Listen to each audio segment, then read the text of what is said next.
ආයුබෝවන් හැමෝටම.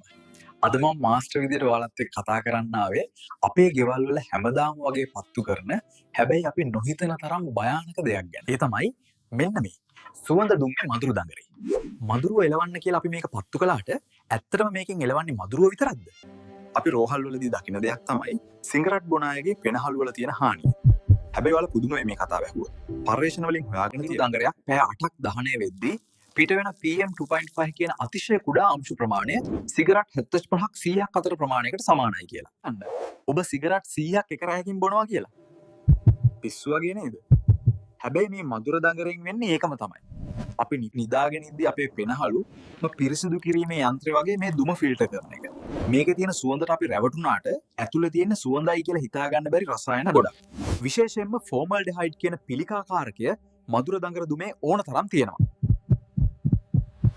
මේවා පෙනහළු ඇතුලේ තියෙන සෛලවලට හානි කරලා දීර්ඝකාලීනව බරපතල ලෙඩ රෝග ගණනාවකට මඟ පානවා. අපේ ලොකු අයට නම් කොහොම හරි මේක ඔරොත්තු දෙයි කියලා හිතමුකෝ. හැබැයි අපේ පොඩි දරුවන්ට මේක කොහෙත්ම ඔරොත්තු දෙන්නේ නැහැ. ළමයින්ගේ පෙනහළු තවම හැදෙන ගමන් තියෙන්න. මේ දුමට නිරාවරණය වීමෙන් ඔවුන්ට නියුමෝනියාව සහ නහයේ අසාත්මිකතාව වගේ ලෙඩ රෝග හැදෙන්න තියෙන ඉඩකඩ ඉතාම වැඩි. අපි මදුරුවන්ට බය වෙලා අපේම දරුවන්ට ලෙඩ හදන එකක්ද මේ කරන්නේ? එහෙන් අපි මදුරුවන්ට කන්න දීලා නිදා ගන්නද කියන්නේ? නැහැ. මේවට හොඳ විසඳුම් තියෙනවා. මදුරු දැල්ටි. මේක තමයි පරණ වුණත් ආරක්ෂකාරීම සහ ලෙඩ නැතිම ක්‍රමය. ස්වභාවික මදුරු විකර්ෂකදී පැංගිරි තෙල් වගේ දේවල් පාවිච්චි කරන්න පුළුවන්. මදුරු දඟරයක් පත්තු කරන්නම වෙනවා නම් ජනේල් දොරවල් ඇරලා වාතාශ්‍රය හොඳින් ලැබෙන තැනක විතරක් පත්තු කරන්න. සිගරට් 100ක දුමක් එක රැයකින් බොන එක නවත්තමු. මේ වීඩියෝ එක ඔබේ පවුලේ අයටත් යාළුවන්ටත් ෂෙයා කරන්න. අපේ සෞඛ්‍ය අපිට වඩා වටිනා දෙයක් නැහැ.